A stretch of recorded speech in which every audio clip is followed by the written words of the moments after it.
would be good evidence to show that Ignatius of Antioch's letters are reliable? So, for people who may not be aware, Ignatius of Antioch was a Christian martyr who was martyred around the year AD 108, so right at the beginning of the second century. And there are several versions of his letters. They're called recensions. A recension is basically a fancy word for an edition. There is a short recension that, has the letters, but they're really abbreviated. There's a middle recension and there's a long recension.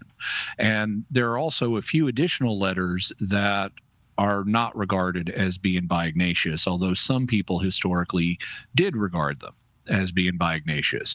Well, after the Protestant Reformation began, this became a big hullabaloo, because his letters do contain material that's very supportive of the Catholic faith.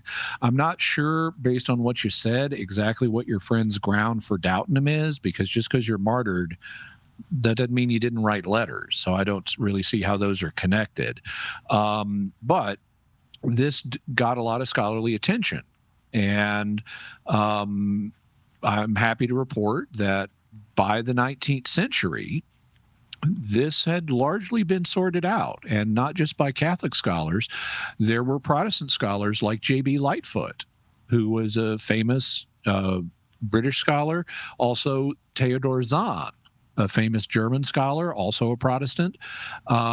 They looked at the evidence and concluded that, it looks like the middle recension is actually historically accurate, that this was written by Ignatius, and somebody then later produced the longer recension. They added to them, and someone later produced the shorter recension, by abbreviating them. But that middle recension, to quote Goldilocks, was just right, and it fit the historical evidence as being authentic. And so this is not seriously questioned by most scholars today. There's broad agreement of scholars across all religious confessions that the 7 letters that are part of the middle recension are genuinely Ignatian in their origin.